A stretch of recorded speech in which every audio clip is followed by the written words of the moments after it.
can take money from you, people can take your livelihood, they can take everything. They can't take away your education. Basically, it's the same lesson my dad taught me. What do you know for sure? Can't take away what you know for sure.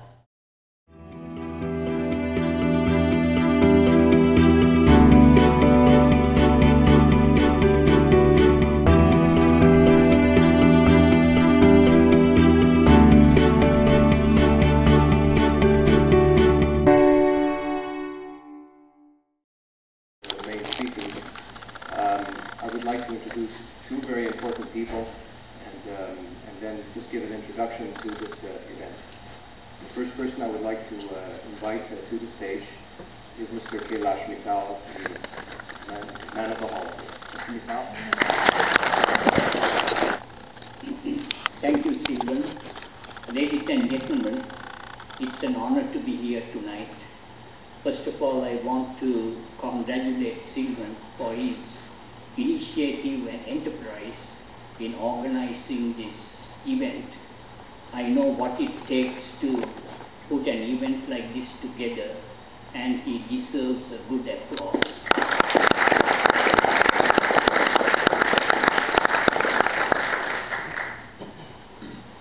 I have a simple message for you today. I want to comment to you the idea of a peace dividend.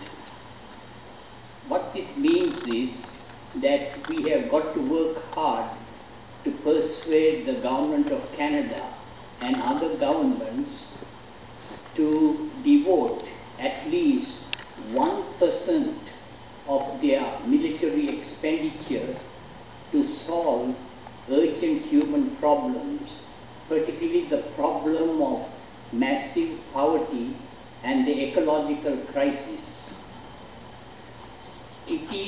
The idea of a peace dividend is urgent because military expenditure continues unbounded. According to latest estimates, the world spends about $2 million a minute on military expenditure. And if you look at the troubled spots of the world, Sudan, the Gaza and Sri Lanka, the problems there have been aggravated by the free flow of arms. And who are the producers and manufacturers of these arms?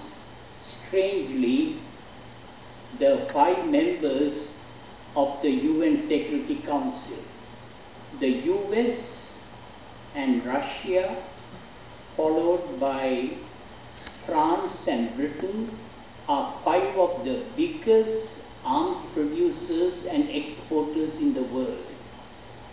Mountains of arms have been produced. They have not led to any peace, but to millions of graves.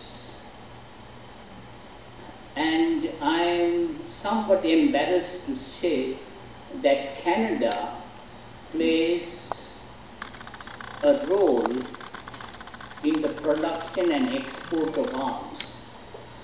We have got to work hard to persuade the Canadian government that traffic in arms is a traffic in blood money. Many of the poor countries of the world do not have enough resources for bread to feed their hungry population, but they seem to have lots of money in trafficking in arms. And this is an urgent issue that hardly gets any mention in the media, and the world goes on, and we owe it to ourselves and future generations to do whatever we can to inform the world and inform Canadian public opinion that this is a very scandalous type of behavior, unworthy of the federal government, and Canada as a middle power and as a peacekeeping nation has a duty and obligation to assume a leadership role in calling upon for a restraint in military expenditure. That is my message for you today, and thank you for listening. An important date, September 11, 1906, in Johannesburg, in a theater, the Empire Theater, Johannesburg, South Africa, Mahatma Gandhi, the greatest peacemaker in the world, created the concept and tested the concept of Satyagraha, truth force. So today is a very important date, and we will celebrate that important accomplishment by inviting people to talk about important truths that concern us all, all. This is an important place as well. The Kailash Theater, I believe in 2007, if I'm not mistaken, was also opened, inaugurated, also in honor of Mr. Gandhi. I would like to say one thing about Mr. Gandhi. My son and I, Joshua, know the Gandhi family in Rochester, New York, in India, and South Africa. We know Arun, Tushar. And on March 15th, we invited them to Ottawa for a Peace and Prosperity event where I invited the ambassadors and high commissioners of a number of countries. And I did one thing that Gandhi and Maria Montessori, Dr. Montessori, both because they were friends for 6 years. Maria had to flee from Italy during Mussolini's time, and she lived in India near Gandhi for a while.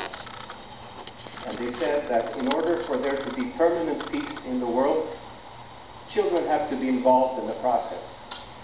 So some of you here have been at my March 15th event, and that is what I did back then. The masters of ceremonies were children, the entertainers were children, and so on. And the ones who addressed and introduced the high commissioners and ambassadors were children. The children loved it. You are an important audience. You love the truth. And you also believe that truth is a force that we can do something with. And so I'm happy that you're here. I'm happy that you're here because you are what matters. Okay. Now I will give the floor to Maurice Salvador, who will introduce the speakers. He's very renowned speakers to share with you their thoughts about truth today. I'll first start by telling you a little bit about each of these people.